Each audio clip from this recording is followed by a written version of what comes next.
Vamos a orar juntos.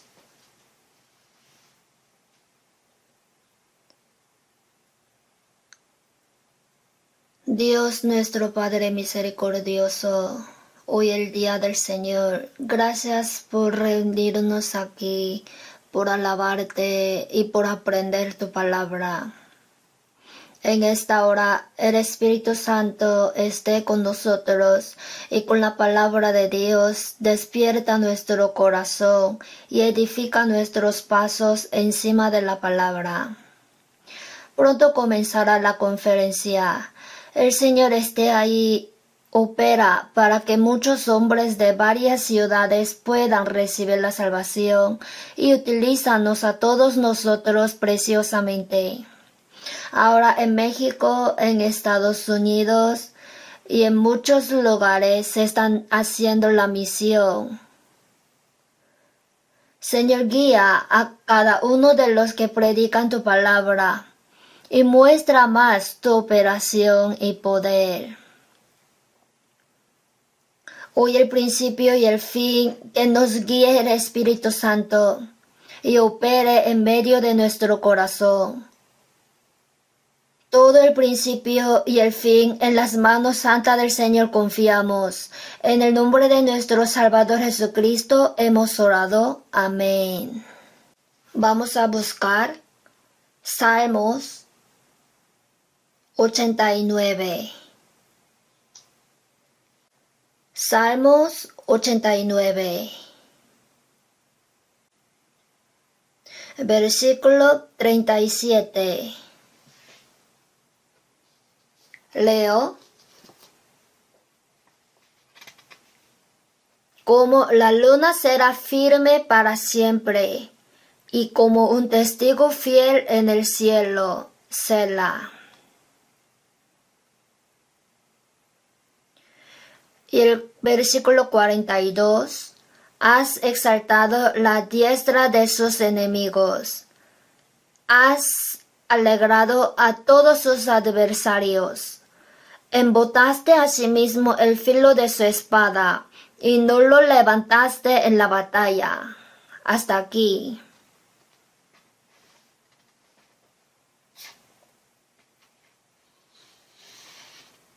Ahora Pastor Juan Lee está en la misión de México y de Estados Unidos. Regresará este miércoles y nosotros comenzamos la conferencia desde el viernes.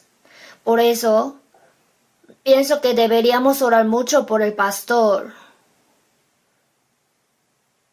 También Pastor Jung Char-shin y Pastor Hyun-sik Shin están en la misión de Benín de África. Me llegan los mensajes y leo. Yo también una vez visité África, por eso mi corazón siento que estoy allá. Así en la misión de África y en otros lugares también se está predicando. Espero que cada momento cuando se acuerden, oren por ellos. Hoy estamos ante la conferencia. Por eso vamos a considerar un poco sobre Salmos 89. Si leemos Salmos 89... Israel es el pueblo de promesa de Dios. Dios hizo el pacto con Abraham y también con David. Y ahora Dios llamó como la luna el testigo fiel al pueblo de Israel. Por eso aquel versículo 37, como la luna será firme para siempre y como un testigo fiel en el cielo.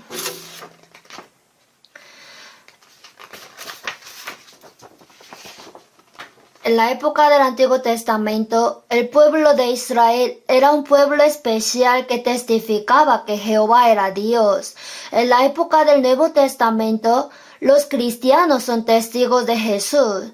Sin embargo, el pueblo de Israel desobedecía y más desobedecía. Ellos idolatraban y se oponían a Dios. Por esta razón, Dios permitió que sufra por otros países. Por eso aquel versículo 42, has exaltado la diestra de sus enemigos. has alegrado a todos sus adversarios. Permitió que Israel sea destruido por otros enemigos. El versículo 43, embotaste asimismo el filo de su espada, y no lo levantaste en la batalla.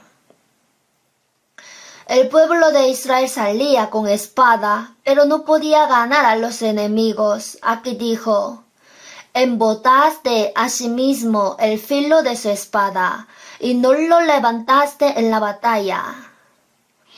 En cada guerra que hacía, Israel perdía. Dios dijo que embotó el filo de su espada. Eso tiene relación con nuestra vida cristiana. Hoy vamos a considerar un poco que Israel fue llamado como el pueblo elegido de Dios. Y en la época del Antiguo Testamento fue llamado por el testigo de Dios, como la luna, como el testigo fiel fue llamado testigo. Sin embargo, antes Israel tenía fuerza, pero se hicieron impotentes. Embotaste asimismo el filo de su espada. Aunque hacía guerra, no podía vencer. No tenía poder. Entonces, ¿por qué se hizo impotente el pueblo de Israel? Nosotros también fuimos llamados como testigos de Jesús en la época del Nuevo Testamento. Y es posible que no cumplamos bien el papel del testigo, o aunque tengamos espada, puede que el filo esté embotado.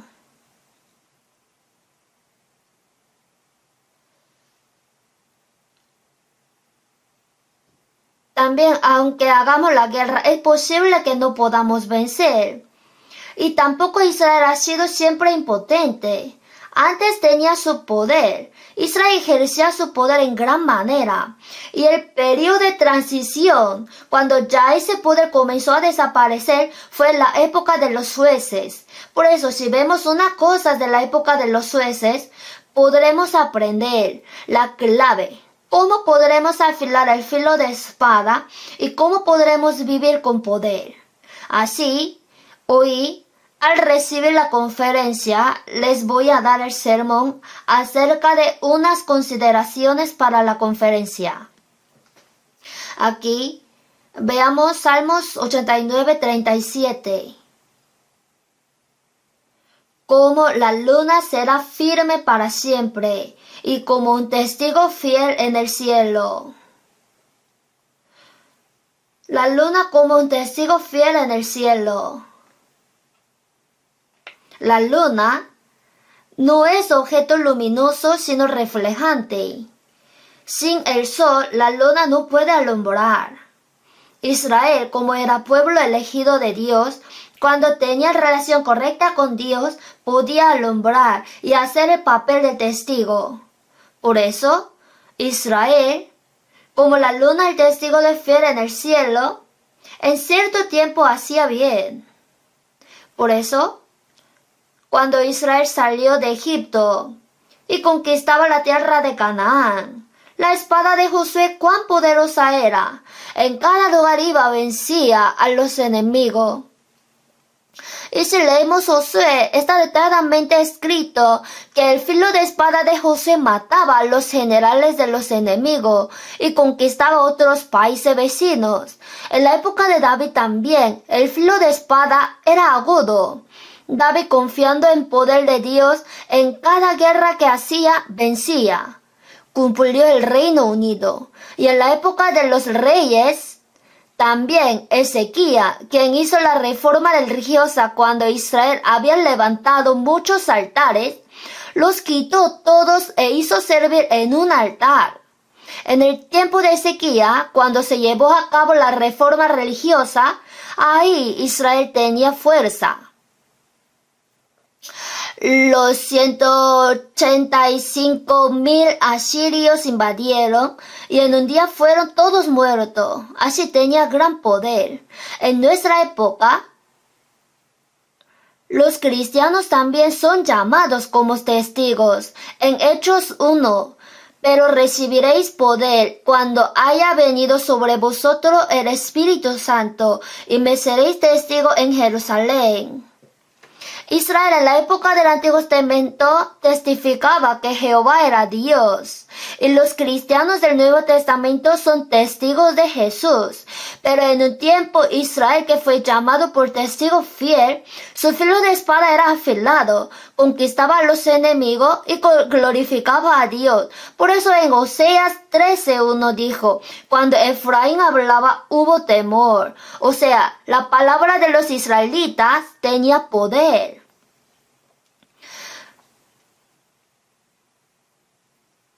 Como recibían la ayuda de Dios, no podían atreverse a Israel. Así, Israel tenía tanto poder, y en Salmos 89 está hablando que Israel se hizo incapaz. El versículo 42, has exaltado la diestra de sus enemigos. No exaltó la diestra de Israel, sino la de sus enemigos. Has alegrado a todos sus adversarios. Hizo vencer a los enemigos. Embotaste a sí mismo el filo de su espada, y no lo levantaste en la batalla. ¿Por qué fue embotado el filo de su espada? En la Biblia sale concretamente su razón. El sol es cuerpo luminoso y la luna es cuerpo reflejante. Israel tenía que tener relación correcta con el Señor y recibir bien la luz del Señor. Pero cuando decidieron darle la espalda al Señor, se volvieron impotentes. Lo que el filo de espada ha sido embotado significa que desapareció el poder, se hizo incapaz. Tener filo afilado significa que vive con poder. Ellos se abrieron del Señor. Ellos poco a poco se hacían más impotentes. Por eso, la primera razón por la que Israel se hizo impotente fue llevarse con el mundo. O sea, desde que quiso imitar a los países alrededor, comenzó a desviarse. Vamos a ver, 1 Samuel 8. Llevarse fue el camino de impotencia. 1 Samuel 8.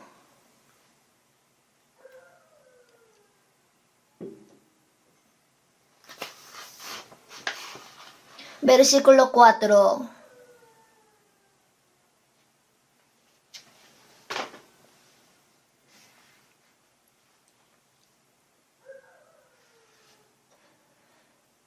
Entonces todos los ancianos de Israel se juntaron y vinieron a Ramá para ver a Samuel, y le dijeron: he aquí tú has envejecido, y tus hijos no andan en tus caminos.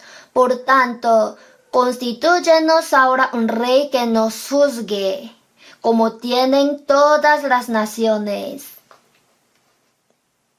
Aquí, como todas las naciones.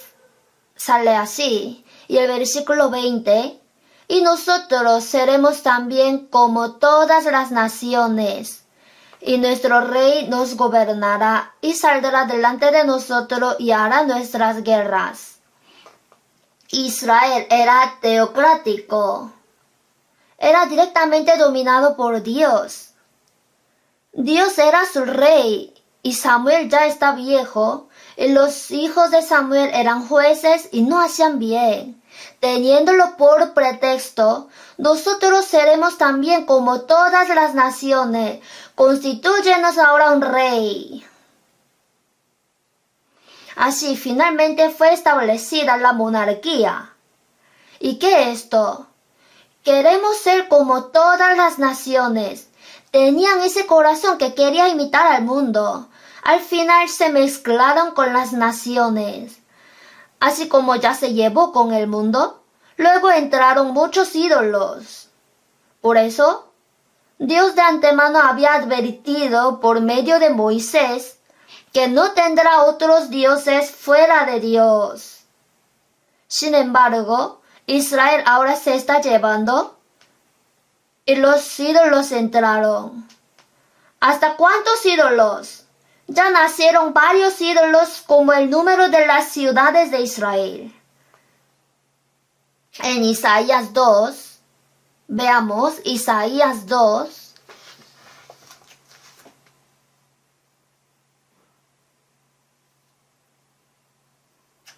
cinco.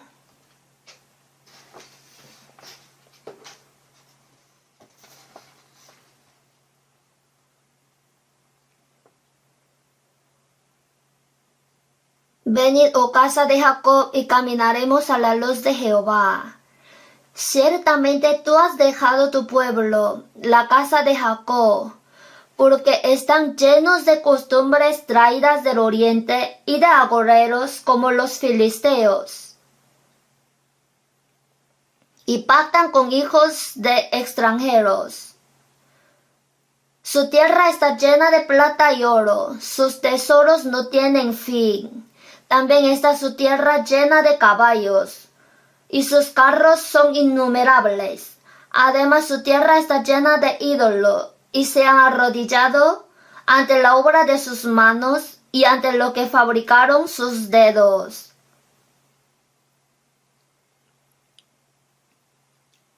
Aquí Dios ha dejado al pueblo de Israel. ¿Por qué?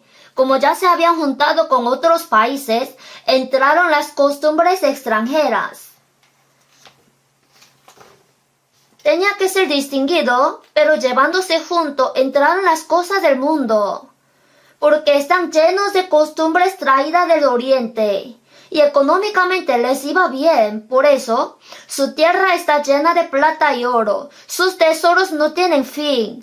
También está su tierra llena de caballos, prosperaba en la economía, y su tierra estaba llena de caballos. Por eso, el poder militar también era fuerte. Pero, además su tierra está llena de ídolos. Se habían llevado, por eso prosperaba en la economía y en el poder militar. Se hizo país potente. Ante los hombres se veía muy grande. Sin embargo, por llevarse, entraron las costumbres malas. Y decían que servían a Dios, pero también estaba lleno de ídolos. Entraron también muchos ídolos y en el futuro, ¿hasta cuánto se aumentaron los ídolos? Veamos Jeremías 2.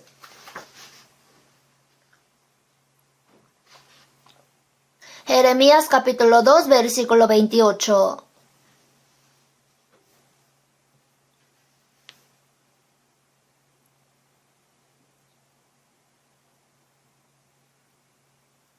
¿Y dónde están tus dioses que hiciste para ti? Levántense ellos, a ver si te podrán librar en el tiempo de tu aflicción. Porque según el número de tus ciudades, oh Judá, fueron tus dioses. Según el número de tus ciudades, oh Judá, fueron tus dioses. Así se llevaron y aceptaron las costumbres incorrectas. Por fuera se veía excelente, como pueblo de Dios que prospera en la economía y en el poder militar, pero ante Dios era cerro punto. Estando así se hacía guerra, no vencía porque su filo de espada era embotado. Conocemos bien la historia de Sansón y Dalila. Sansón desde el nacimiento era nazareo y descendió al valle de Sorek. El valle de Sorek era frontera entre Filistea e Israel. Descendió allá, vio a una mujer extranjera, le gustó. Por eso, a pesar de la oposición de sus padres, se casó con ella. Desde ahí comenzó a descender. Luego, al principio se acercaba a la doncella, luego se acerca a la ramera, más luego fue agarrado por una mujer llamada Dalila. Y Dalila en su corazón crecía poco a poco. Ahora Dios y Dalila son iguales. El secreto del poder de Sansón estaba en el cabello. Era nazareo, y hasta el fin no le enseñó el secreto, pero ella insistía. Cada día le molestaba. Así, Dalila ha sido más exaltada que Dios. Al principio, Dios era muy grande en su vida. Pero al pasar el tiempo, se llevaba continuamente y se juntaba así, poco a poco descendía. Dios y Dalila estaban iguales. Luego Dalila fue más alta. Cuando fue exaltada, su cabello fue cortado. El poder del Señor se apartó. El hombre más fuerte del mundo era Sansón. Y como tenía tanto poder, cuando peleaba con el león, lo mataba sin tener nada en la mano. Con una quijada de un asno mató a 1000 hombres. Así tenía mucho poder. Fue abrazado en el seno de Dalila, y cuando Dalila fue más alta que Dios, él se hizo impotente. Y el Señor le quitó su poder. Fueron arrancados sus ojos. De este modo, Israel decía que servía a Dios, pero se llevaba así. Entraban las cosas del mundo. Podían comer y vivir bien. Así poco a poco entraron muchos ídolos. Ellos fueron iguales que Dios. Y más allá cuando hicieron idolatría, ¿cómo les fue? Cuando el poder de Dios se apartó, Israel fue oprimido y sufrido por otros países vecinos. Y cuando hacía guerra no podía vencer. Fueron totalmente engañados por el diablo.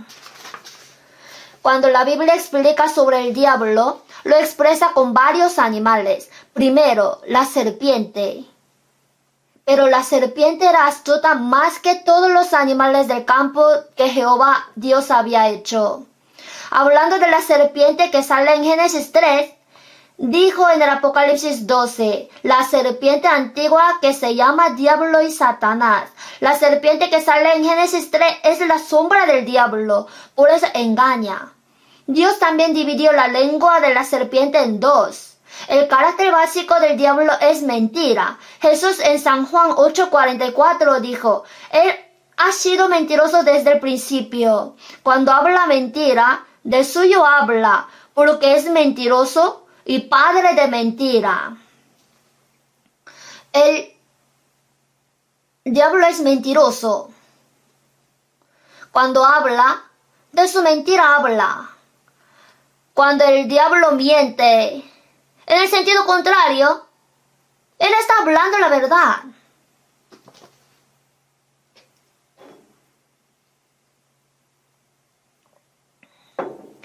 Porque el diablo siempre miente.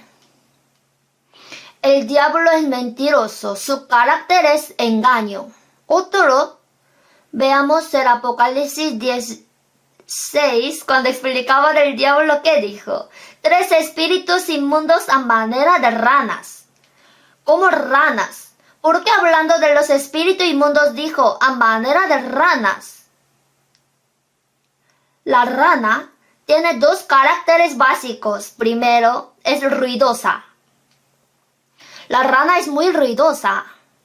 Cuando éramos niños escuchábamos mucho a las ranas. Parece que hay promotor.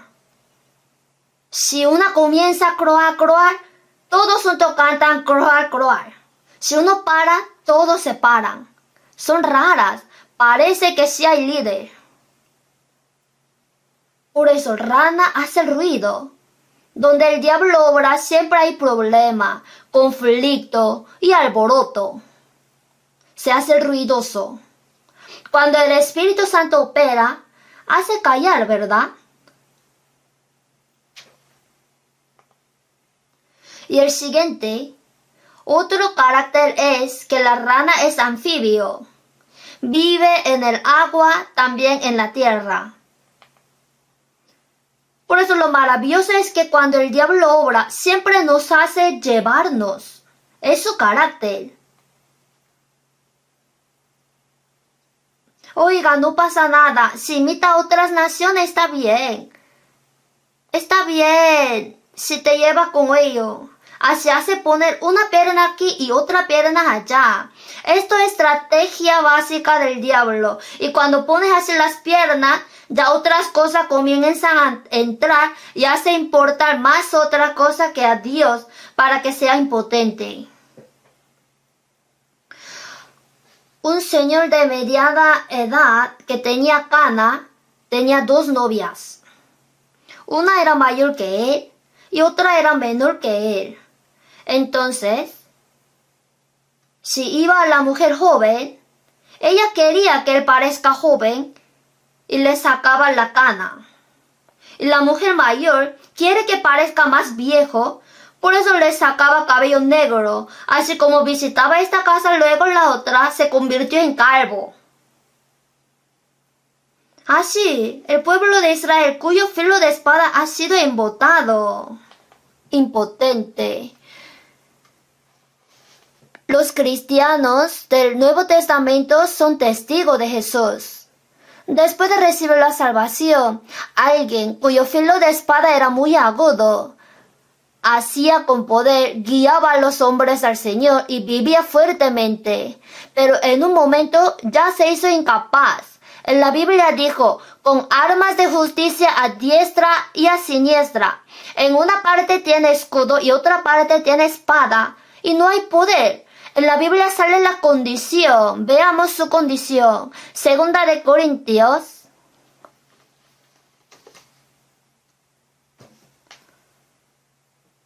capítulo 6, 7.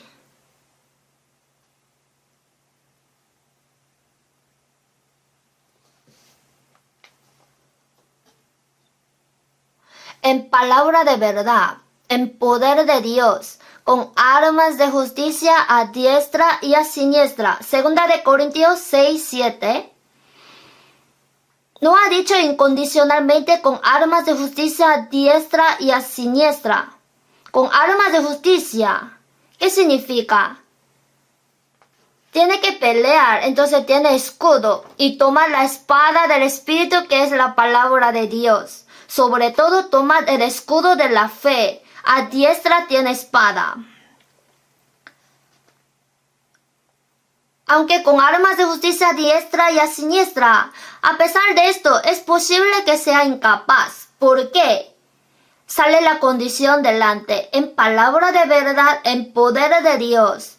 En palabra de verdad, en poder de Dios. Cuando agarra la palabra de la verdad, recibe el poder de Dios. Y si está conectado con Dios, puede, con armas de justicia a diestra y a siniestra, luchar con fuerza.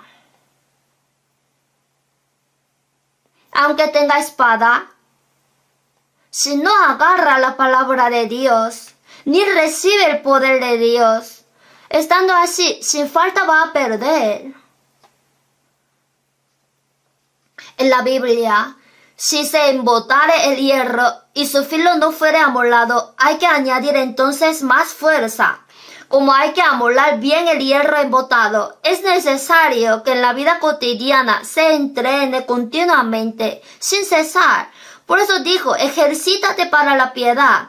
El que usa la espada, también no quiere decir que blandiendo la espada pueda matar al enemigo. Es necesario amolar bien el hierro y ser ejercitado en la fe. Porque en el entrenamiento se afila. Y también tiene que recibir el poder de Dios. Pero en nuestra época es cuando el filo de espada está siendo embotado. ¿Por qué? Porque estamos siendo la iglesia de la época de la Odisea. Nuestra iglesia no debemos ser como la iglesia de la Odisea. Veamos el Apocalipsis 3. La iglesia de la Odisea era muy incapaz. Veamos el Apocalipsis 3:14.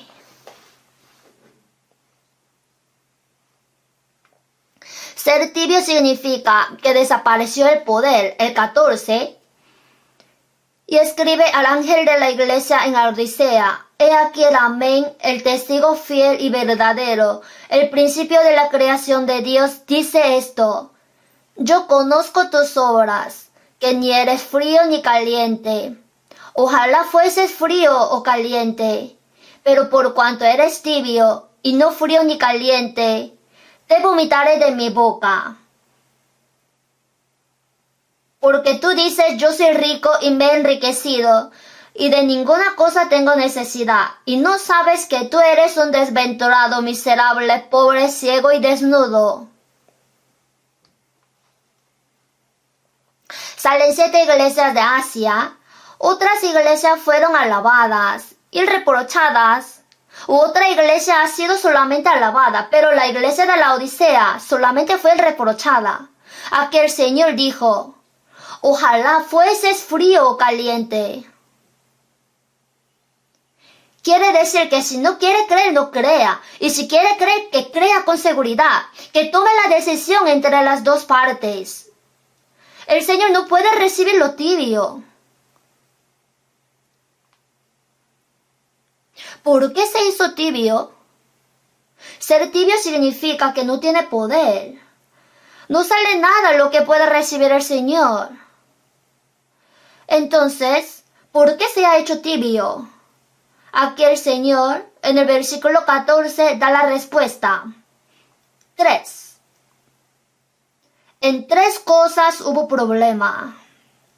Por estas 3 cosas se quedó impotente. Primero, y escribe al ángel de la iglesia en la Odisea. Primero, el amén. El aspecto de Jesús es el amén. Segundo, el testigo fiel y verdadero. Tercero, el principio de la creación de Dios. Así son 3. Dijo que si se desarregla en esto, se hace tibio y el cristiano incapaz. Aquí el Señor, el amén. Amén significa, cuando habla desierto, desierto. Dios del amén, Dios de la verdad. Aquí Jesús es amén, porque Él vino a este mundo. Desde que comenzó la vida pública hasta que la acabó, se sujetó totalmente a la voluntad del Padre Dios. Y cuando el Padre Dios le mandaba, siempre ha sido amén. Jesús, cuando había muchos adversarios, salió valientemente. Cuando fue escupido y fue azotado, y hasta en la cruz, soportó todo escarnio y aguantó, porque era voluntad del Padre Dios. Él eligió el camino de sujetarse y obedecer absolutamente a la voluntad del Padre Dios. En todo era amén. ¿Por qué la vida se desarregla y se hace tibia? La razón es que la vida no ha sido amén. En la Biblia, ¿qué dijo? Solo de pan vivirá el hombre, sino de toda palabra que sale de la boca de Dios. No solo de pan vivirá el hombre, de alguna palabra o de toda palabra. Cuando comemos, tenemos que comer de todo. No puede tener alimentación desequilibrada. Entonces cuando lee la Biblia también, solamente lee una parte que le gusta, y en el sermón también acepta solamente la palabra que le agrada, y si no le gusta, no escucha. Me gusta recibir la gracia, pero no quiero sufrir. Sí me gusta que el Señor es el Salvador, pero no me gusta que el Señor sea mi dueño.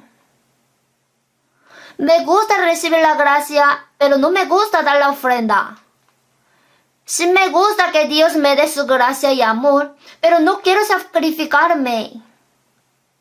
Entonces, en la Biblia, claro que cada persona tiene diferente capacidad. Existe una palabra que tengo que recibir.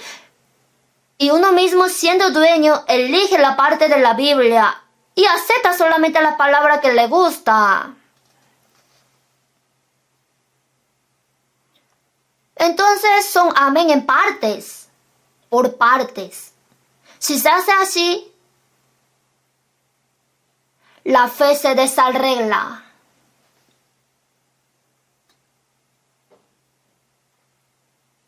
Entonces, Si el Señor amén me dice, si me gusta, amén. Porque cuando el Señor habla de algo, lo dice por nuestro provecho. Nos dice para que nos vaya bien. Por eso, aunque por ahora no podemos entender, pero el Señor dijo, decimos amén, y si vivimos creyendo, podremos saber que esa palabra fue dada para nuestra bendición. Cuando el Señor manda, no es para quitar. Dad y se os dará. Medida buena, apretada, remecida y rebosando darán en vuestro regazo. Para dar más cosas lo hace. Cuando van a hacer algo es para dar lo mejor, es la experiencia de la fe. Por eso aquí, amén. Y otra cosa, ¿por qué aquí Jesús da énfasis que es el testigo fiel y verdadero? Los santos de la Odisea se olvidaron cuál era el propósito de su llamamiento. Se olvidaron del propósito de la existencia, que fueron llamados por testigos. ¿Por qué el Señor nos salvó? El propósito de nuestra salvación no es para que comamos bien y vivamos bien en el mundo. Mas el que fue sembrado en buena tierra, este es el que oye y entiende la palabra y da fruto y produce a 100, a 60 y a 30 por uno. Cree en el Señor Jesucristo y serás salvo tú y tu casa. Hay propósito. Que por medio de mí muchos sean influenciados de buena manera y sean guiados al Señor. Y nosotros fuimos llamados como testigos. Por eso si nosotros pensamos siempre que somos testigos, no podemos actuar como quiera. Aunque yo vaya a cualquier lugar, existo como testigo. Vivo para testificar de Cristo. ¿Por qué los cristianos no toman? ¿Es que tomando alcohol podría predicar? Ahora tomando un trago. Recibe tú la salvación, te va a gustar. Así, ¿podría hacer bien el papel de testigo? Que tomando un trago no va al infierno. Fumando junto al cigarrillo. Haciendo cree en Jesús, es bueno. ¿Por qué nos controlamos y nos abstenemos? Porque nuestro propósito es claro. El propósito... Yo soy testigo, para que de todo modo salve a algunos. Aquí sale el propósito claro. También aquí, el principio de la creación de Dios. Aquí, si hubiera escrito creador sería sencillo, porque dijo el principio de la creación. En nuestra época nos olvidamos de la existencia a sí misma. Nuestra época es humanitaria. Es época relativista. Es una sociedad dominada por la mayoría. Mire nuestra época. ¿Por qué tengo que respetar a mis padres? ¿Por qué tengo que guardar el hogar? ¿Por qué no puedo cometer adulterio? ¿Por qué tengo que mantener mi familia? No entienden ellos. ¿Por qué? Toda base está en el hombre. Si recibe la salvación, la base es el Señor. El Señor es la base y la palabra del Señor es la base. Por eso, centrándose en el Señor, en la palabra debe funcionar. O sea, encima de todo tiene que estar el Señor. Entonces el Señor tiene que ser el centro de todo. Asimismo, no se haría tibio, sino el corazón se calienta y de verdad podría vivir fuertemente en el Señor. Cuando tiene tiempo viene a la iglesia. Cuando tiene tiempo va a la reunión de distrito. Al Señor considera secundario. La vida cristiana no es un accesorio. El propósito de nuestra existencia es en realidad el Señor. Sin el Señor no somos nada. Hay un dicho, 100 menos 1 es 0. Si está todo menos eso, nuestra vida sería 0 punto.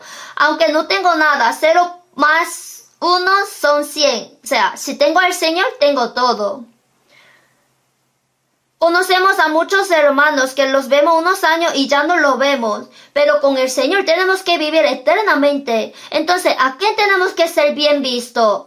¿A quién? ¿Alguien quiere ser bien visto al jefe, al amigo? Es muy natural que nos esforcemos ser visto bien al Señor e intentemos vivir centrándonos en el Señor. En nuestra época se olvidó de la base. El diablo está atrás. Busquemos la Biblia, Eclesiastés.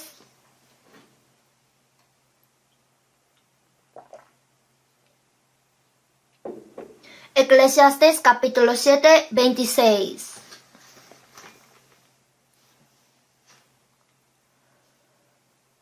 Leo. Y he hallado más amarga que la muerte a la mujer, cuyo corazón es lazos y redes, y sus manos ligadoras. El que agrada a Dios escapará de ella, mas el pecador quedará en ella preso. Salomón tenía 1000 mujeres. Aquí dijo: he hallado más amarga que la muerte a la mujer, cuyo corazón es lazos y redes, y sus manos ligadoras. Dijo que es más amarga que la muerte. Hay mujer que es más amarga que la muerte, y detrás de ella, ¿quién está? El diablo. Si vemos esto, podemos saber cómo es el diablo. He hallado más amarga que la muerte. En realidad, ¿quién será más amarga que la muerte? El diablo. Detrás de esta mujer está el diablo. El diablo es más amargo que la muerte. Por eso, en San Mateo, en el Padre Nuestro dijo: líbranos del mal. Al diablo dijo: el mal. El diablo está lleno del mal. Es el mal mismo. Entonces, la existencia mala entera está atrás. Por eso, ser hombre, cuando empuja al hombre en un precipicio y lo mata, siente remordimiento. En cambio, el diablo no lo tiene. Para el diablo, la mentira es la verdad. Como es la maldad misma, no siente remordimiento. El diablo es más amargo que la muerte.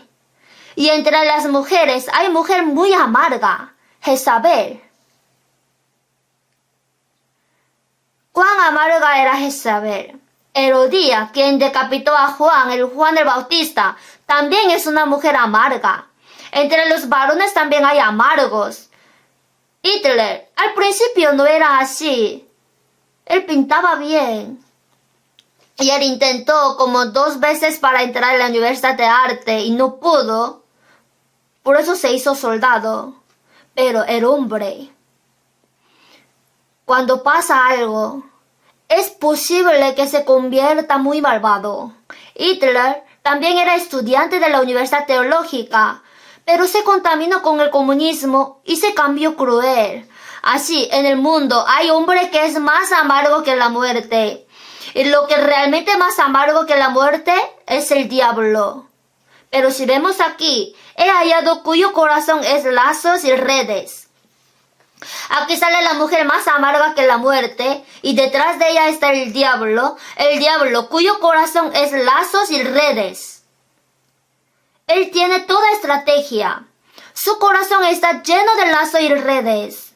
Por eso está lleno de pensamiento que quiere hacer caer. El diablo desde Adán engañaba a los hombres.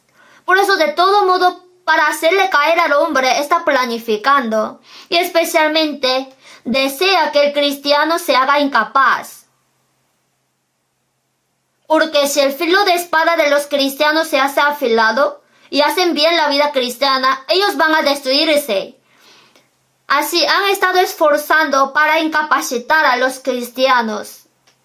En la época del Antiguo Testamento, el diablo atacaba más al pueblo de Israel, porque cuando incapacitaba al pueblo de Israel, la potestad del diablo se expandía. En la época del Nuevo Testamento, el diablo está fijando sus ojos a los cristianos. Él desea ardientemente que se hagan impotentes los cristianos. Por eso ellos se reúnen, consultan y en el corazón piensan: ¿cómo hago para hacerle caer? Así es el diablo. Y la mujer más amarga, cuyas manos como ligadoras. Manos como ligadoras. Ligadura significa cuerda, o sea, ata para que no pueda moverse. Si cae en el diablo, ya está atado. ¿Quién está atado por el diablo? Hay cebos que lanza el diablo. En nuestra época, el diablo, ¿con qué cebo ata al hombre? En San Mateo 4, Jesús durante 40 días estaba en ayuno y tenía hambre. Di que estas piedras se conviertan en pan. El diablo dice, aunque digan de esto luego, pero el dinero es lo mejor. El dinero. No solo de pan vivirá el hombre. El hombre vive solo de pan. La carne es toda. Lo mejor es que uno coma y viva bien en el mundo. Ahora también engaña. Haz tú todo para el dinero. Así engaña. Jesús dijo, no solo de pan vivirá el hombre, sino de toda palabra que sale de la boca de Dios. El hombre tiene carne, pero el espíritu es más importante. El espíritu tiene que vivir por la palabra de Dios y centrándose en Dios. El diablo dijo, todo esto te daré si postrado me adorares. Si una vez niegas tu conciencia, todas las cosas del mundo son tuyas. El diablo continuamente susurra que si no elegimos a Dios, podríamos ser muy famosos y etcétera. Nos incita para que nos alejemos de la fe. Así para que ya no sepamos cuál es importante. El diablo tiene estrategia especial que ata al hombre. Un traguito está bien. Si recibe un trago, la próxima vez 2 tragos. Ya pues ya tomaste antes 2, ahora 3. Luego, con el alcohol, lo ata. Un cigarrillo está bien. 2, 3, se hace una caja, luego se hace gran fumador. Así lo enreda. Reunirse el domingo también. Si una vez falta, ya se siente remordido. Pero si falta otra vez, puede hacer bien la vida cristiana. Aunque sea una vez, si ya hizo la excesión, ya hay brecha. Por eso, al pasar el tiempo, ya comienza a faltar. Luego desaparece. El diablo tiene muchas maneras para hacerle caer al hombre. Esta vez, ¿qué? La conferencia. Ya tú has ido unos años. ¿Por qué tienes que ir? Una vez puede faltar. Así es posible que le tiente. Que la predicación, yo tengo que hacerla. Otros harán bien, así hay un tentador atrás.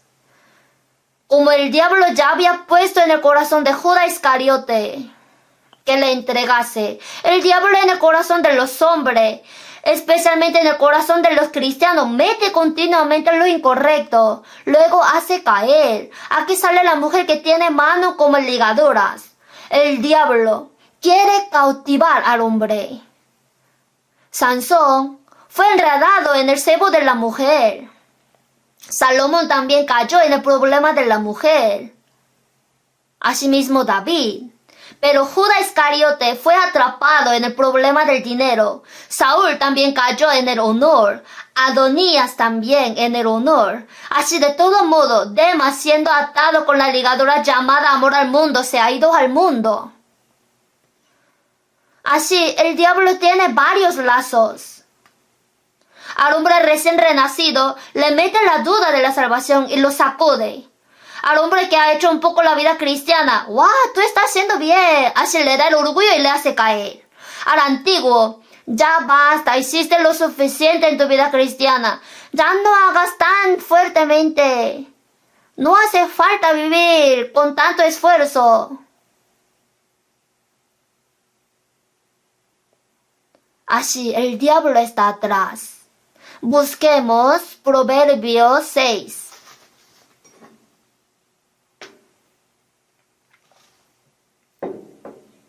Versículo 26.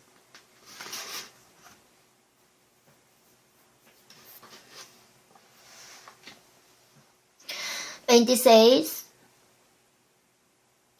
Porque a causa de la mujer ramera, el hombre es reducido a un bocado de pan, y la mujer caza la preciosa alma del varón. Aquí, detrás de la mujer ramera, está el diablo. Podemos leer cambiándolo por el diablo. A causa del diablo, el hombre es reducido a un pan bocado de pan. Tenía tanto talento y podía ser usado preciosamente ante Dios, pero se llevó con el diablo y aceptó su palabra. Todo su talento fue quitado. Y como un bocado de pan seco se hizo pobre y miserable. Veamos San Juan 9. Así que todo el problema es el problema del polvo. 9:1.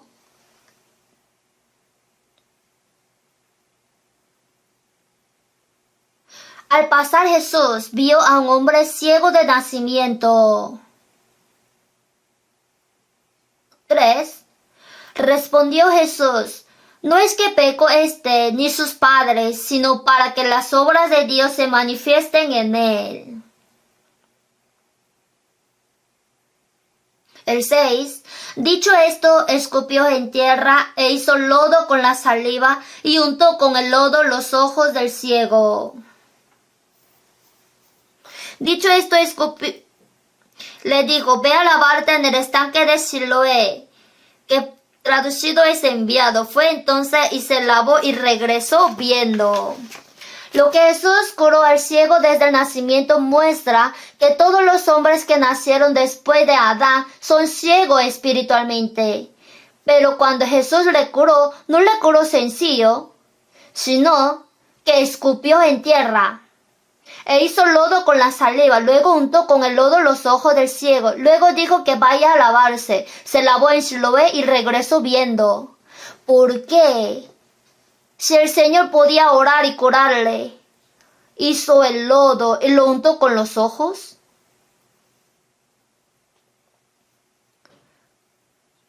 Cuando Adán fue creado, cuán claros eran sus ojos ante Dios, pero fue tentado por el diablo. La tentación era buena para comer y que era agradable a los ojos y codiciable para alcanzar la sabiduría. Así comió el fruto del árbol de la ciencia del bien y del mal. Así que, en resumen, ¿cuál es todo del mundo? Todo lo que sale del polvo de la tierra, en resumen, son los deseos de la carne, los deseos de los ojos y la vanagloria de la vida. Todos son polvo. Así, Adán, quien fue creado con el polvo de la tierra, era existencia espiritual, pero como agarró el polvo, de la parte de Dios fue cegado, y de la parte del mundo se ha aclarado. Por eso Jesús, después de untar el lodo con los ojos del ciego desde el nacimiento, Siloé, que traducido es enviado, muestra que será lavado ante Jesús. O sea, todos los problemas del mundo, todo el problema que causa la ceguera del ojo es el polvo. Si se aferra a los deseos de la carne, los deseos de los ojos y la vanagloria de la vida, como son polvo, ya los ojos se oscurecen. Por eso nosotros tenemos que aprender a través de Salmos, la luna como el testigo fiel en el cielo. Israel fue llamado como testigo y su filo de espada ha sido embotado. Ahora, el punto fronterizo cuando el filo de espada de Israel era afilado y comienza a ser embotado es la época de los jueces. La época de jueces cuando vivía fuertemente y el filo de espada ha sido embotado.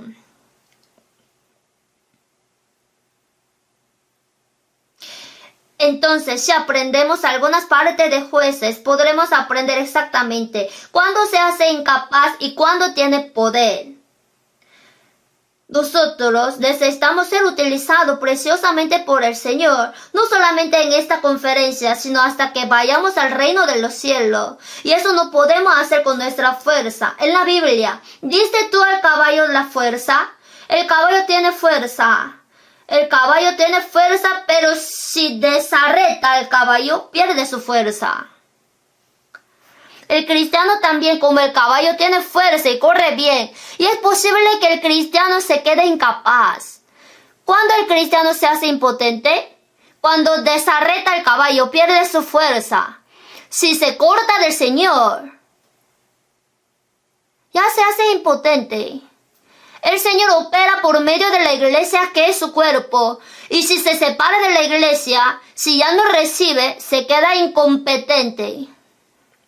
Cuando el pueblo de Israel se puso incapaz, veamos la Biblia. Jueces 21.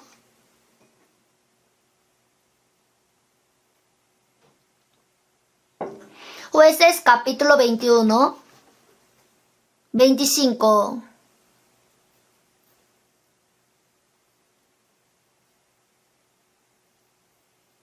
Leamos junto.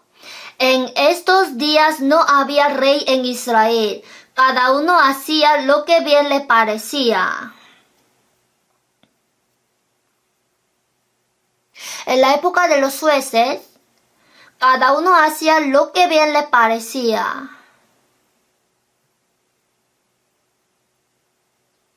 Vivían a su manera, según su pensamiento. Al vivir así, la época de los jueces se cambió la época impotente. Pero en la época de los jueces, también en un tiempo tenía fuerza. Veamos el capítulo 1. Jueces 1, 1.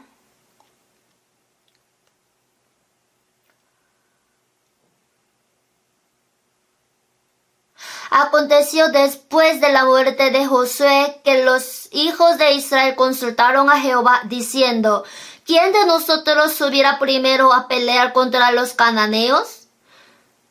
Y Jehová respondió: Judá subirá. He aquí que yo he entregado la tierra en sus manos.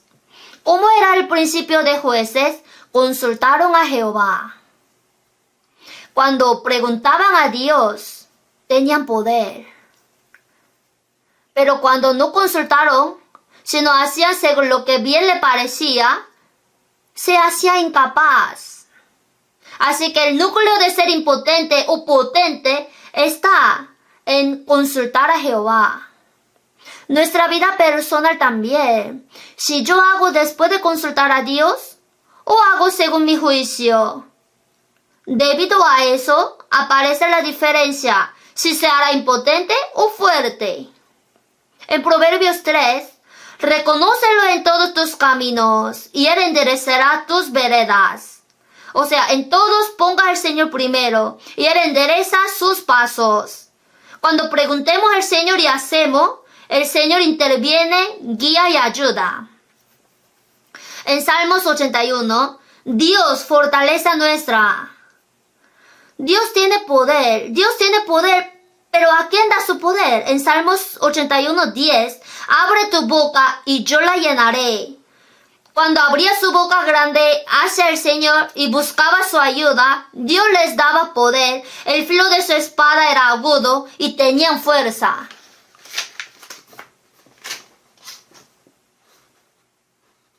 En Persia, cuando un general tuvo gran triunfo en la guerra, el emperador se gozó mucho y dijo: abre tu boca grande. Se abre su boca grande, ahí hasta que pudo, ponía los tesoros en su boca. Le hubiera gustado al que tenía boca grande. Si abrimos la boca grande hacia Dios, el Señor nos da las mejores cosas. ¿Por qué Israel se hizo incapaz? Era la luna como el testigo fiel en el cielo. Así que tenía que tener relación correcta con el sol y recibir bien la luz para poder alumbrar. O sea, la dirección tenía que estar correcta. Consultaron a Jehová. Cuando se dirigían a Dios, ellos recibían la luz de Dios, poder y las mejores cosas. Lo que hace la cría de golondrina es abrir la boca. Si la abre, la mamá le llena. Yo escuché una explicación de alguien. La golondrina tiene unas crías y se parecen todas. Pero nadie muere de hambre sino todas comen bien. Después él me dijo que la cría de golondrina también, si ya comió mucho, ya cierra su boca. Entonces la madre solamente tiene que dar a las que tienen abierta la boca. Entonces cuando la madre viene, todas abren la boca y no puede ver la cara. Solo puede ver su boca, pero si le mete, uno que comió mucho ya cierra su boca. De esa manera puede alimentar a todas. Abre tu boca. Cuando vamos al odontólogo, ¿qué dice? Abra su boca. Así nos cura. Así que si nosotros abrimos la boca del corazón hacia Dios, Él llenará. Entonces, si Israel tenía poder o era incapaz, dependía de esto. Nuestra vida cristiana también. ¿Qué tipo de cristiano se hace? ¿Incapaz o potente?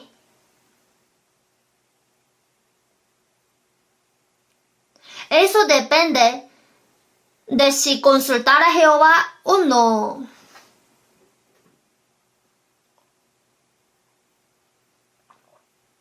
Por eso, hay un dicho. El zorro conoce mucho y el erizo conoce solo uno. El zorro es astuto, sin embargo a veces es devorado. Y es difícil matar un erizo. Conocer mucho no es importante, sino aunque sea uno, conocerlo bien. La capacidad e incapacidad. Su diferencia está en consultar a Dios o no. ¿Se apoya en Dios o no? Jacob, su nombre significa ser astuto y taimado. Tiene muchos trucos. Pero tiene algo que hace bien. Más que otros, está en primer lugar de apoyarse. Él deseaba la bendición de Dios y le faltaba mucho. Engañó a su padre y al hermano mayor. Conocía muchos trucos. Sin embargo, el Señor le bendijo porque él sabía rogarle a Dios. Él tenía anhelo espiritual. Por eso, de todo modo se acercaba a Dios y anhelaba su bendición. Como él deseaba la bendición eterna de Dios y su corazón estaba inclinado hacia Dios, por esta razón, Dios le ha dado bendición en gran manera. A Abraham le dijo, serás bendición. Esta bendición en hebreo es barak, que significa la rodilla. Es decir, al hombre que se arrodilla ante el Señor y dice, Señor, ayúdame, le da fuerza y poder. Así que,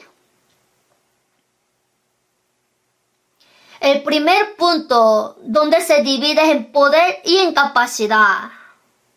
Nuestra época es cuando se rinde muy fácilmente, no hay paciencia, no se aferra al Señor. De verdad tiene que buscar, tocar y hallar. Así pide la ayuda de Dios ardientemente. Pero ya deja de buscar, deja de tocar. No hay paciencia ni persistencia. Pero los que esperan a Jehová tendrán nuevas fuerzas. Levantarán alas como las águilas. Correrán y no se cansarán. Caminarán y no se fatigarán. Pero los que esperan a Jehová tendrán nuevas fuerzas. El Señor mira al que le espera y busca su ayuda. Es verdad que Él mira y le da su poder. Vamos a ver Jueces 2.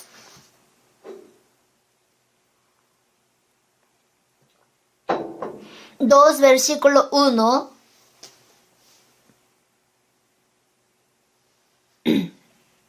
El ángel de Jehová subió de Gilgal a Boquim y dijo, yo os saqué de Egipto y os introduje en la tierra de la cual había jurado a vuestros padres, diciendo, no invalidaré jamás mi pacto con vosotros, con tal que vosotros no hagáis pacto con los moradores de esta tierra, cuyos altares habéis de derribar, mas vosotros no habéis atendido a mi voz. ¿Por qué habéis hecho esto? Por tanto, yo también digo, no los echaré de delante de vosotros, sino que serán azotes para vuestros costados y sus dioses os serán tropezadero. Cuando el ángel de Jehová habló estas palabras a todos los hijos de Israel, el pueblo alzó su voz y lloró.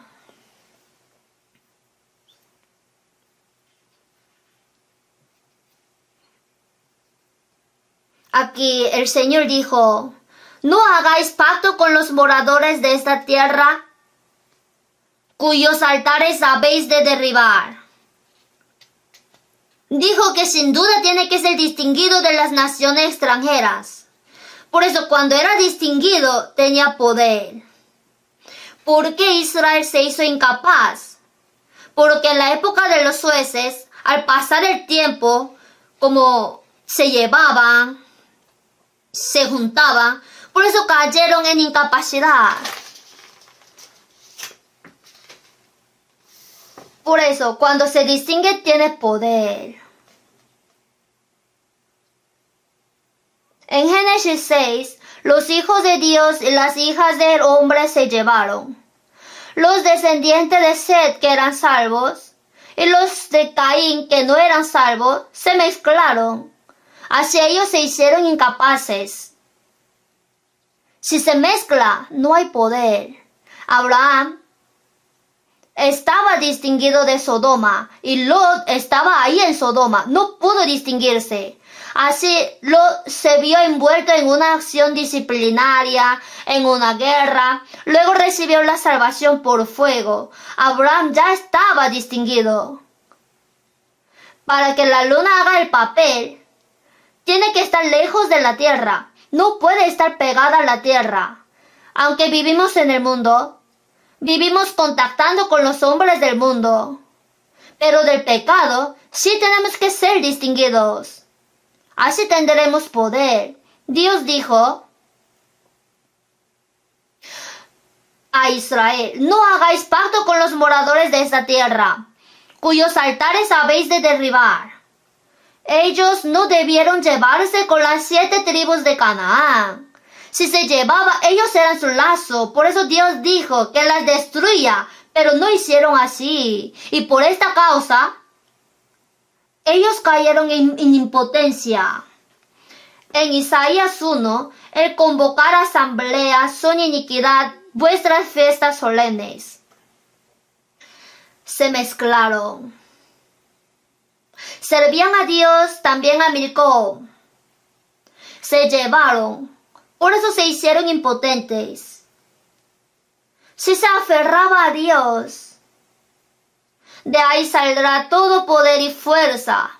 Pero si se alejaba de Dios y no se pegaba a Él, si preguntaba a Dios, Él no habría dicho que se lleven juntamente. De esta manera, ellos llevándose se hicieron incapaces. Podemos ver eso. Y aquí, por lo menos en la época de los jueces, sabían unirse.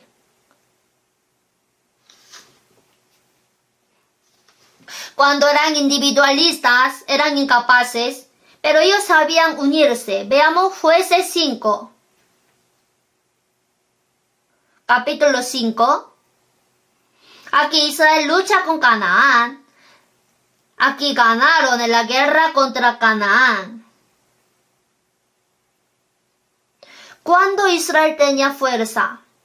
Cuando eran oprimidos para la guerra y se unieron con el sentido de comunidad de ser uno. Tenían fuerza. Cuando se unen, tienen fuerza. El individuo no tiene fuerza, pero cuando se unen hay poder. Veamos Jueces 5. Aquí era la guerra donde Dios directamente ayudó. Si vemos aquí, están escritos detalladamente los hombres que participaron en esta guerra y también los que no han participado. Vamos a ver lo escrito. 5:1. Vamos a ver quiénes participaron. Aquel día cantó Débora con Barak, hijo de Abinoam, diciendo.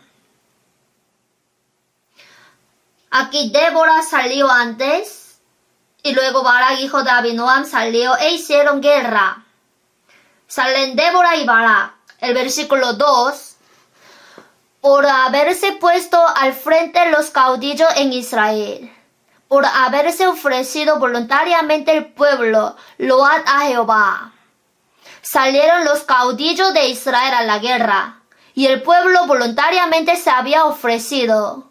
El pueblo se sacrificó, y luego, concretamente, ¿quiénes participaron? 5:14.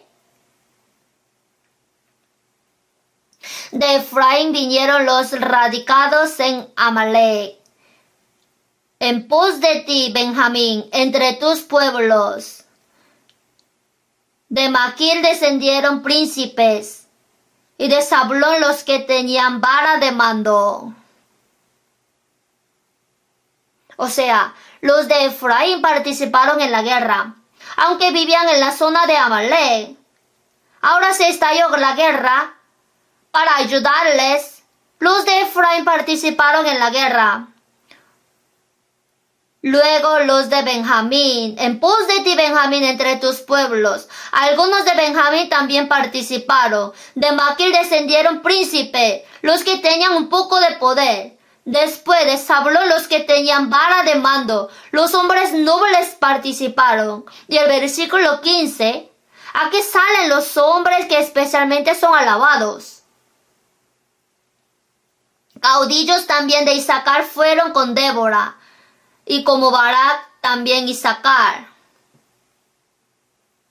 Participaron los de Isaacar, y especialmente el versículo 18, vamos a leer juntos. El pueblo de Zabulón expuso su vida a la muerte, y Neftalí en las alturas del campo. El pueblo de Zabulón expuso su vida a la muerte, y Neftalí en las alturas del campo. Ellos salieron adelante y valientemente lucharon sacrificándose. Y aquí sale una persona alabada, una mujer, 24. Bendita sea entre las mujeres Jael, mujer de Eber-Seneo. Sobre las mujeres bendita sea en la tienda. Sísara es general de enemigos. Él pidió agua y ella le dio leche. En tazones nobles le presentó crema. Tendió su mano a la estaca y su diestra al mazo de trabajadores. Y golpeó a Sísara. Hirió su cabeza y le horadó y atravesó sus sienes. Es muy cruel. Pero no debemos pensar solo en esto. Sísara hacía mucha maldad y mató a muchos judíos. Ahora Jael, mujer de Eber-Seneo, no era judía, pero al ver que Sísara hacía mucha maldad, ese malo debe ser juzgado.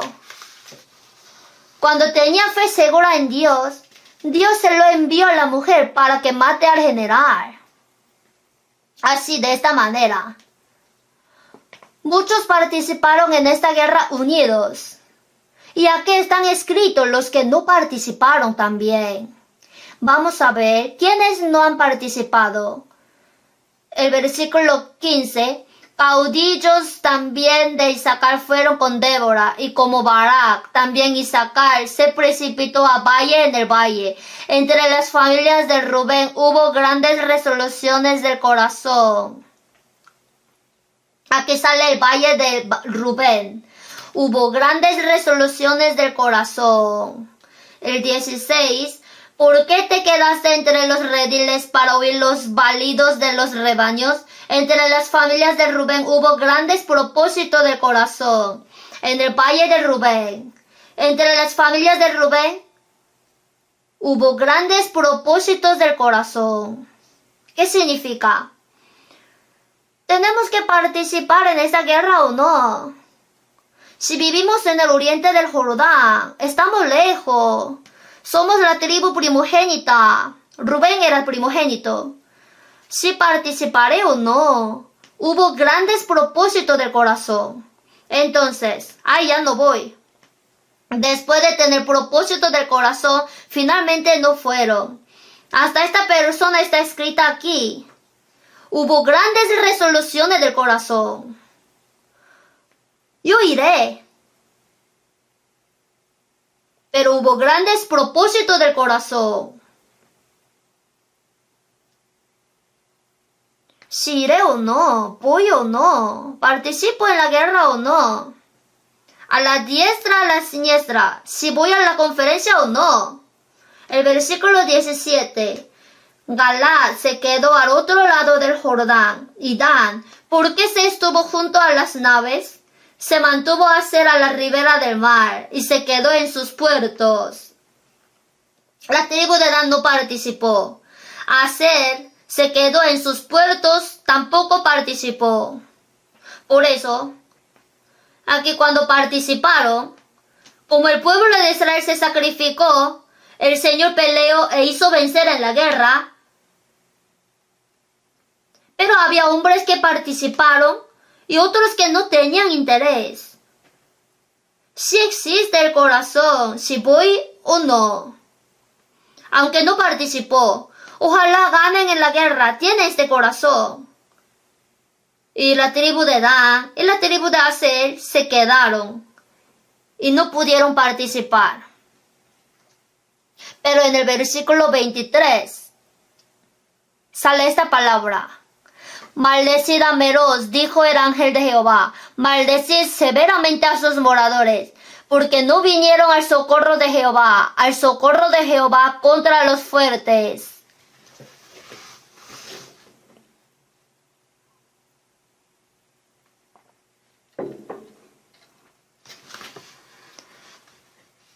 Los hombres de Meroz estaban cerca del lugar de guerra y no participaban. Dijo, maldecid, maldecid por su ignorancia.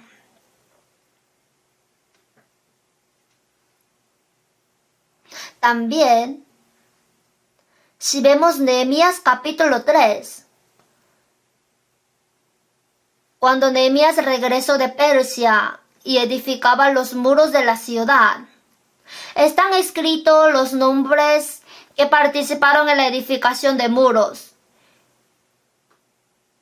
y los que no participaron. Vamos a ver, primero veamos Esdras 2. Vamos a comparar Esdras capítulo 2 y Nehemías capítulo 7. Vamos a doblar Esdras capítulo 2 y Nehemías capítulo 7 y vamos a compararlos. Aquí,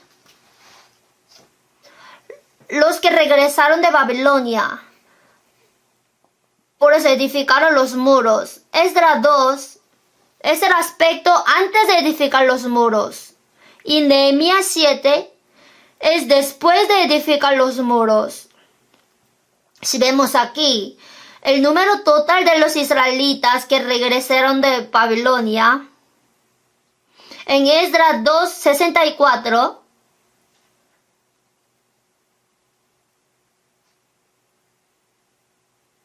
toda la congregación, unida como un solo hombre, era de 42,360. Aquí dijo, el número de los que quedaron después de la cautividad de Babilonia, el número total de la congregación era 42,360. Y ahora veamos Nehemías 7. Nehemías 7:66. Toda la congregación junta era de 42,360.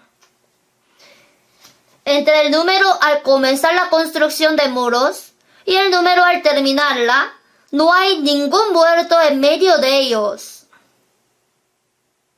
Todos han sido 42,360. Pero si vemos Esdras 2, los que participaron en la edificación, sale que son 29,177. Cuando regrese a su casa, calcule una vez. En Esdras sale 29,177. Entonces, entre 42.360, al comenzar la obra, los que participaron en la obra eran 29.177. Y en Nehemías sale 30.451. O sea, si hay diferencia en el número de comienzo y el número del fin. ¿Y por qué apareció esta diferencia? Veamos la Biblia. Veamos Esdras 2, 5. Esdras 2, 5.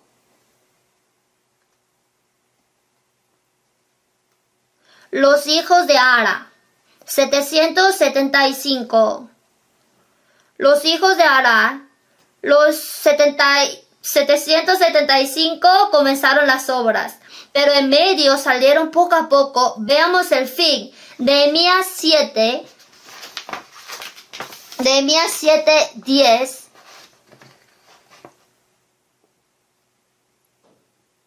Los hijos de Ara, 652. Miren, cuando comenzaron a edificar eran 775, pero al terminar la construcción son 652. Pero el número total es igual que el principio, así no hubo muerto. Al comienzo eran 775, en medio de la edificación salieron, y al terminar eran 652. Veamos Esdras 2,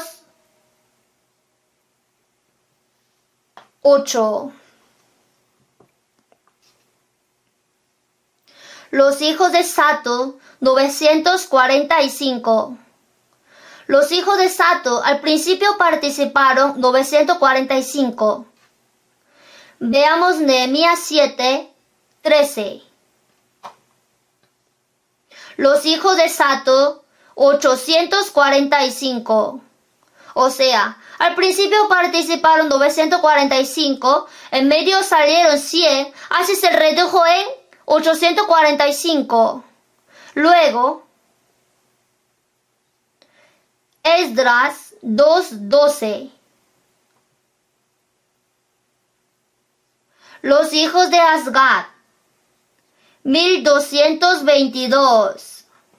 Los hijos de Azgad al principio eran 1222. Veamos su posterior. Nehemías 7, 17. Los hijos de Azgad, 2622. Los hijos de Azgad al comienzo eran 1122. Luego los hijos de Azgad vieron, esto va a funcionar. Así participaron más y más. Así fueron 2622. Si vemos esto, ¿qué podemos saber? Está escrito cuántos regresaron de Babilonia. También todo está escrito sobre los hombres que ni siquiera participaron. Y después, al comenzar y a terminar, el número era igual, como dijo la Biblia. Al principio, algunos comenzaron y en medio por esta excusa, por ese pretexto salieron. Eso también está escrito. También está escrito sobre los hombres que al principio no quisieron participar, pero luego se lanzaron juntos ahí diciendo, no puedo faltar. Si vemos esto, ¿en qué pensamos? En la conferencia. Al principio asiste y mirando la ocasión, antes que acabe la conferencia sale en secreto. Hasta sobre este hombre se está escribiendo. También se está escribiendo sobre el hombre que se queda hasta el final. También se escribe sobre el que ni siquiera participó. Hoy se siente un poco remordido, ¿no? Así, Dios está mirando todo. Cuando Israel tenía fuerza, cuando participaban juntos, tenían fuerza. Pero Israel, mientras pasaba el tiempo, todos se dispersaron por el individualismo y no pudieron ser uno. La iglesia también, cuando tiene poder, El distrito, cuando se reúne frecuentemente, tiene fuerza. La iglesia también, cuando se unifica, cuando es una, aparece la operación. Cuando las iglesias de todas las ciudades se unifiquen y trabajen, ahí el Señor operará más fuertemente hacia el filo de espada se afila, ¿verdad? También si vemos aquí en la Biblia, especialmente sale Gedeón. Gedeón tenía rencor en su corazón. Veamos la Biblia. Jueces 6.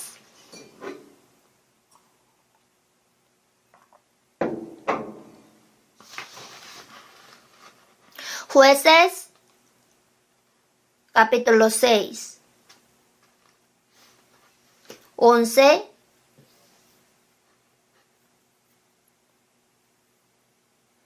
Y vino el ángel de Jehová, y se sentó debajo de la encina que está en Ofra, la cual era de Joás Abitzerita, y su hijo Gedeón estaba sacudiendo el trigo en el lagar, para esconderlo de los madianitas.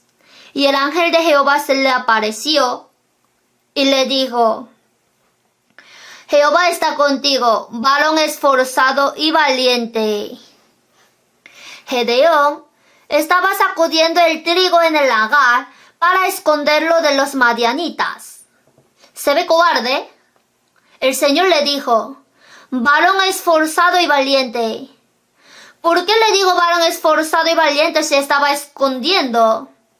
Ese hombre no era común. Aquí el Señor dijo, veamos lo siguiente, 14. Y mirándole Jehová le dijo: ve con esta tu fuerza y salvarás a Israel de la mano de las madianitas. ¿No te envío yo? Aquí, ve con esta tu fuerza. Gedeón tenía mucha fuerza porque tenía su razón. Cuando era pequeño, vio que sus hermanos fueron muertos por Seba y Salmona. Veamos la Biblia, Jueces 8.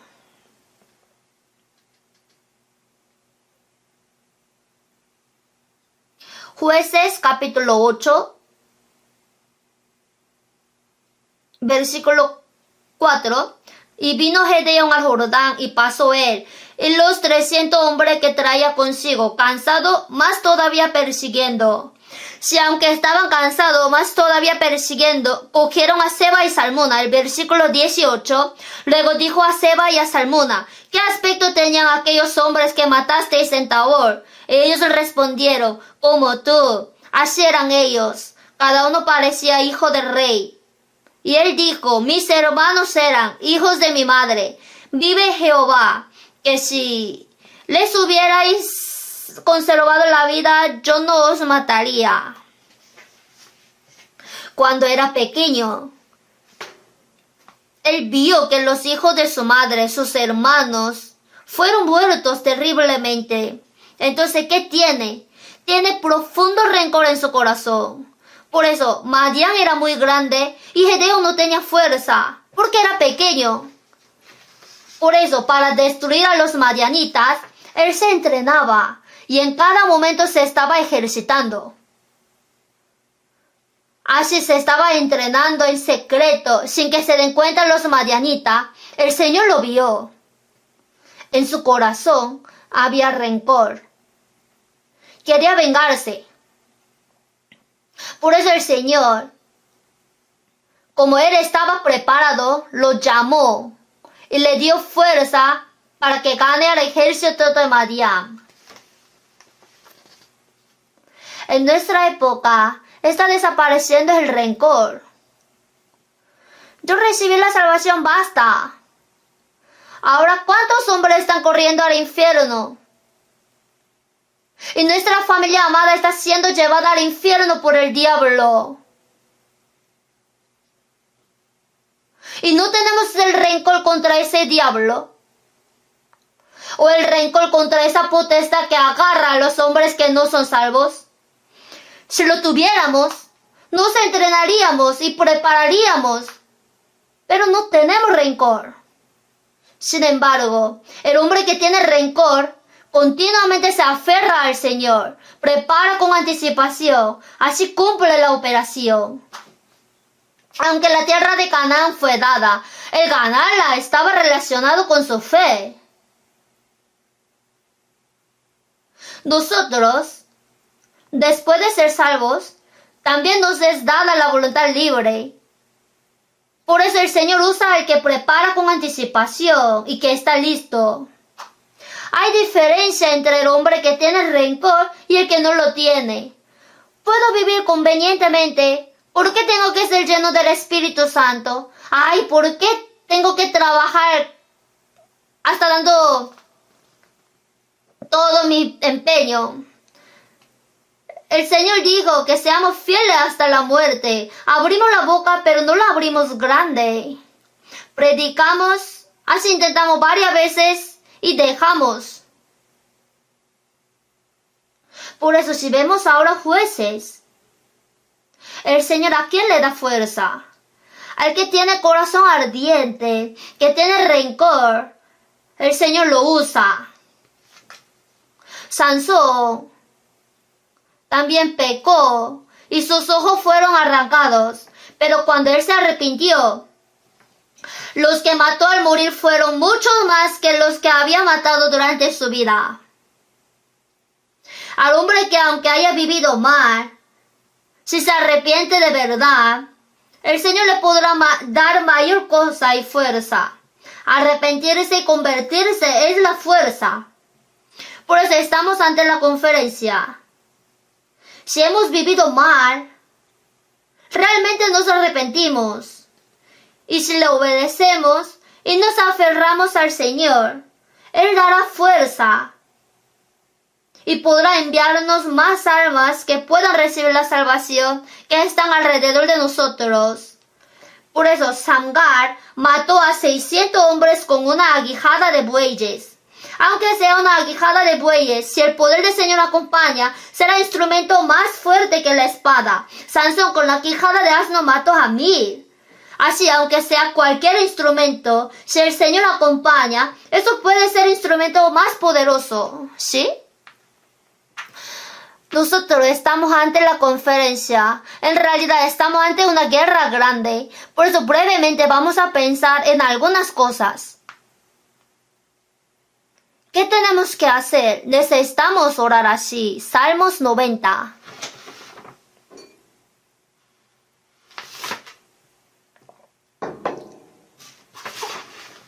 Salmos 90, 17. Sea la luz de Jehová nuestro Dios sobre nosotros, y la obra de nuestras manos confirma sobre nosotros. Sí, la obra de nuestras manos confirma. Sea la luz de Jehová nuestro Dios sobre nosotros.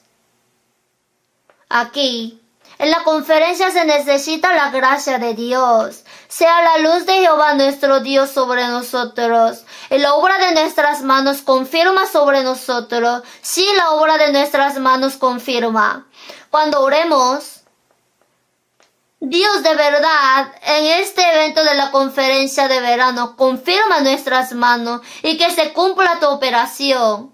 Esta oración le llega y aparecerá la operación. Y otra cosa, en Salmos 74, dirige tus pasos, que mueva tus pies para acá. Si nosotros oramos ardientemente, los pasos del Señor se van a dirigir a la conferencia. Y estando ahí cumplirá la operación. Luego lo que necesitamos es que para la conferencia tenemos que unirnos. Para la operación del Señor, como dijo en Jueces 5, con el mismo corazón y misma voluntad, debemos unirnos y pertenecer al Señor. El que no es conmigo contra mí es, y el que conmigo no recoge desaparrama. Como dijo en San Mateo 12:30, tenemos que estar con el Señor y trabajar junto con Él para recoger. Y también tenemos algo que hacer. En la Biblia dijo, ve por los caminos y por los vallados y fuérzalos a entrar para que se llene mi casa. Fuérzalos. No debemos pensar que el Señor según su manera salvará a los que deben ser salvos. Para la parte del Señor siempre son 100% y de nuestra parte también tenemos que hacer algo. Y todo lo que atares en la tierra será atado en los cielos, y todo lo que desatares en la tierra será desatado en los cielos. Es necesario que de nuestra parte intentara salvar más activamente. Si le dice que si deja a una persona en el campamento de la conferencia le dará $10,000, ¿qué hará?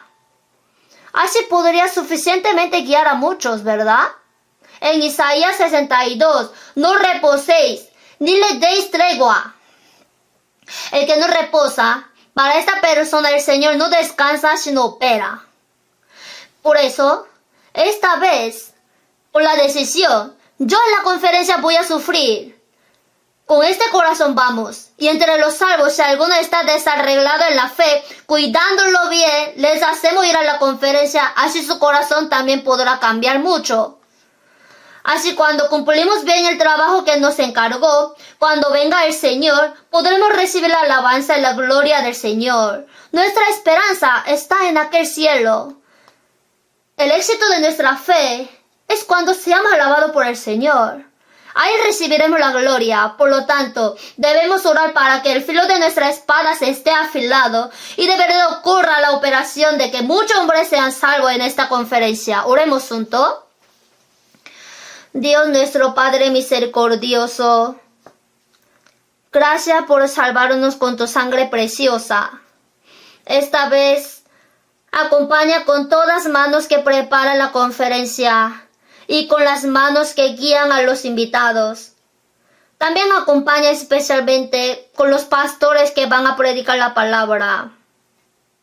Y también permítele la sabiduría, la inteligencia y poder al pastor Juan Ri, quien dará la palabra en primer lugar, y guarda su salud. Y añade tu poder sobre todos los pastores que darán la palabra y sobre todas las manos que trabajan y sufren por el Evangelio. Ayuda para que se pueda cumplir gran operación esta vez. Utilízanos a todos nosotros valiosamente. En el nombre de nuestro Señor Salvador hemos orado. Amén.